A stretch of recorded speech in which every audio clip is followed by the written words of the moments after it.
It is bizarre, especially when we have that much footage of it. Caught on tape, a rather bizarre story starring this young man, now identified as Jesus Duarte Valenzuela, who, as you can see, got himself crosswise with DPS troopers early this morning on the I-17.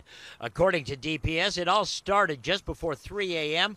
with a very serious four-car collision on the southbound 17 near Thomas.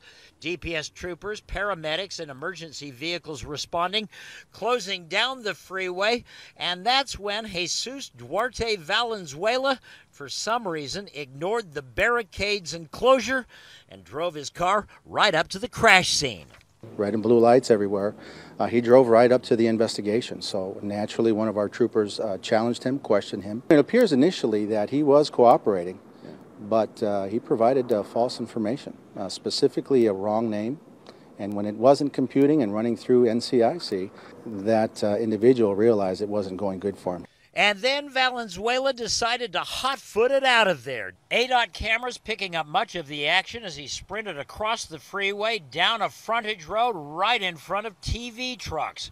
Troopers in hot pursuit finally catching up with the fleeing man, who was then tased and taken into custody. He's now locked up at the 4th Avenue jail, facing all kinds of charges. When you can see start to finish that it ended up in an arrest with no injuries or no serious injuries, that's great. It's great for our trooper, great for us. It's great for the public to see, and you know, it's just an eye-opener on keeping in mind what these people are willing to do. Turns out Jesus Duarte Valenzuela had a suspended license and a number of outstanding warrants. Tests now being run to see if impairment was a factor. It's a good question about his impairment and what he was thinking, but he drew a lot of attention to himself very quick.